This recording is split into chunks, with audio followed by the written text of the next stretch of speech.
Sebuah kapal selam Soviet yang akan dibongkar menjadi besi tua secara tak terduga dibeli oleh pria itu. Pria itu dengan gaji bulanan $3.000 yang berencana menggunakannya untuk menyelamatkan emas sisa Perang Dunia Kedua. Ia yang awalnya seorang operator penyelamat menemukan sebuah kapal selam U-Boat Perang Dunia Kedua selama misi dan menemukan bahwa kapal itu berisi emas senilai $400 juta.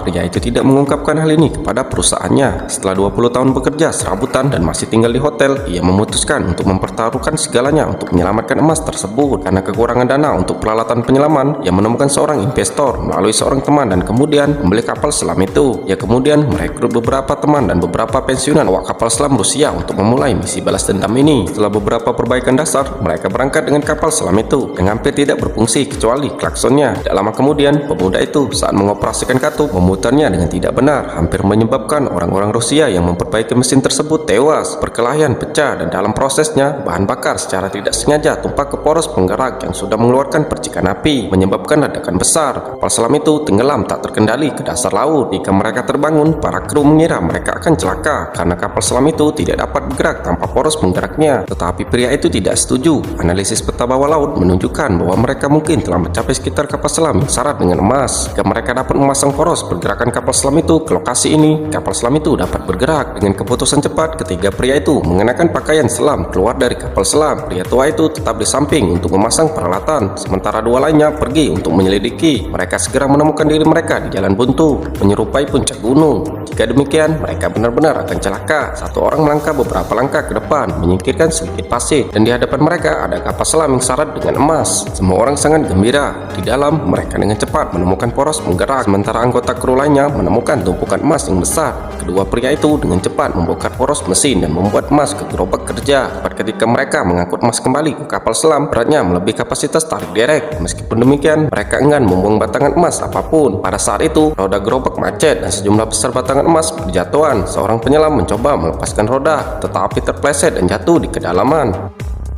Mereka sedih atas kematian rekan mereka, tetapi pikiran pertama mereka adalah bagaimana membagi batangan emas tersebut. Kemudian seorang teman mengatakan kepadanya bahwa mereka tidak dapat mengambil satu batangan emas pun. Itu semua adalah skema yang diatur oleh para investor di balik layar yang dirancang untuk memikat mereka agar bekerja untuk mereka. Sekarang, begitu kapal selam muncul ke permukaan, mereka akan ditangkap oleh penjaga pantai karena melanggar hukum maritim dan kehilangan segalanya. Baru kemudian pria itu menyadari mengapa temannya begitu bersemangat untuk memperkenalkannya kepada para investor. Marah karena pengkhianatan, pria itu sangat geram, tetapi amarah tidak ada gunanya sekarang. Setelah beberapa pertimbangan, ia memutuskan untuk mengarahkan kapal selam ke selatan menuju pelabuhan yang ditinggalkan oleh Turki untuk muncul ke permukaan. Namun, prioritas utama saat itu adalah